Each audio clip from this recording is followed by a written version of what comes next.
สาวสุดาพรเพ็งรัตน์นะคะปัจจุบันอยู่บ้านเลขที่115บ้านนาคูนตำบลบ้านใต้อำเภอสว่างแดนดินจังหวัดสกลนครนะคะ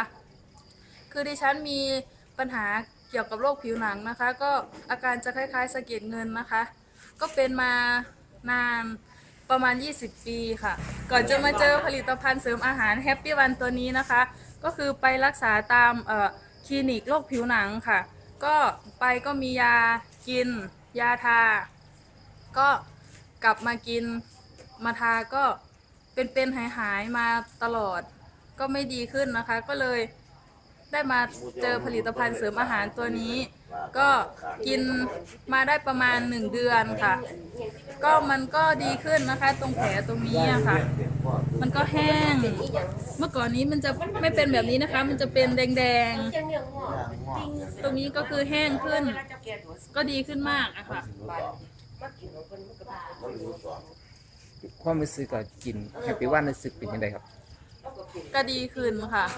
บบเกี่ยวกับผู้หญิงดีขึ้นบ่ค่ะก็ดีขึ้นแต่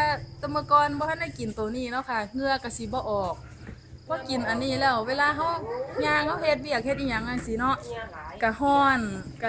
เหงื่อก็ออกก็มีแห้งตัวนอนหลับก็หลับสบายตื่นเช้ามาก็บ่เมื่อยบ่หยังจ้ะครับอยากฝากให้สมาชิกอยู่ทางบ้านว่ากำลังติดตามวิดีโอนะครับก็ฝากเนาะจ้ะ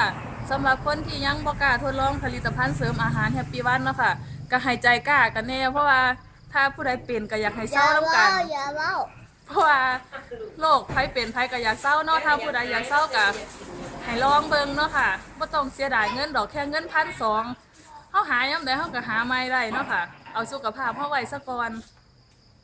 บอกที่ฉันก็สมัครเป็นสมาชิกนำแล้วเรียบร้อยก็ตอนนี้ก็ได้เป็นสมาชิกแฮปปี้วันเต็มตัวเรียบร้อยแล้วเนาะจ้ะครับ